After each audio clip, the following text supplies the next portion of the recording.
आज की इस पत्रकार वार्ता में आप सभी पधारे हुए पत्रकार बंधुओं का बहुत बहुत हार्दिक स्वागत और अभिनंदन। आज की हमारी जो पत्रकार वार्ता है,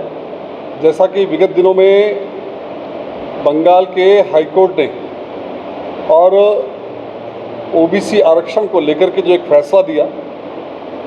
और जिस फैसले के तहत ओबीसी के लगभग जो 37 विभिन्न जातियाँ थी उनके आरक्षण को रद्द करने की घोषणा की, इसके पीछे निश्चित रूप से जो एक बहुत बड़ा कारण रहा और इस फैसले का भारतीय जनता पार्टी स्वागत करती है, अभिनंदन करती है, क्योंकि ये जो आरक्षण दिया गया,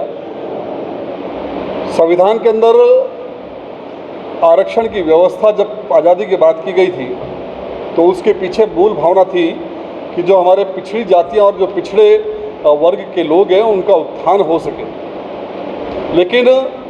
कुछ राज्यों में, विशेषकर पश्चिम बंगाल को यदि हम देखें तो वहाँ की जो तत्कालीन सरकारें रही, चाहे वो वामपंथी सरकार रही हो, चाहे अभी वर्तमान की तृणमूल कांग्रेस सरकार रही हो,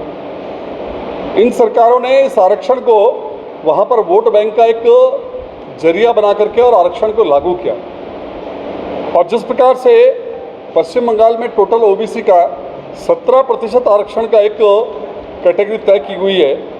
उस आरक्षण के अंदर वर्ष 2010 में जब वामपंथी मोर्चे की सरकार वहाँ पर थी तो उन्होंने केवल अपने वोट बैंक को साधने की दृष्टि से वहाँ पर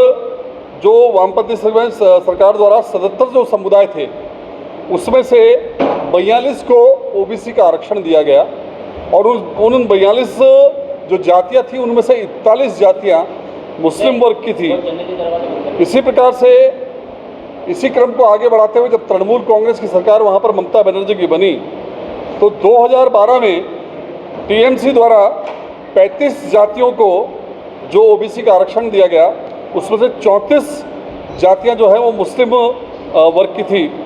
तो कहीं ना कहीं जो ध्यान में आता है कि संविधान की मूल भावना जो आरक्षण की रही है उसके साथ छेड़छाड़ और खिलवाड़ किया। एक पर्टिकुलर धर्म विशेष को जिस प्रकार से आरक्षण देकर के वोट बैंक साधने का काम जो सरकार ने किया और उस पर जो हाईकोर्ट ने 2012 की याचिका जो दायर हुई थी,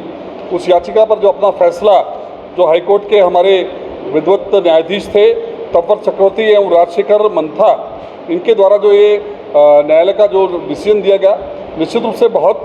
स्वागत योग्य है।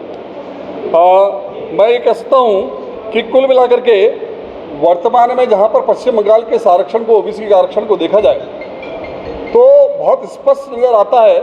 कि वहाँ पर इस आरक्षण को भी 2 वर्गों में बांटने का प्रयास सरकार ने किया।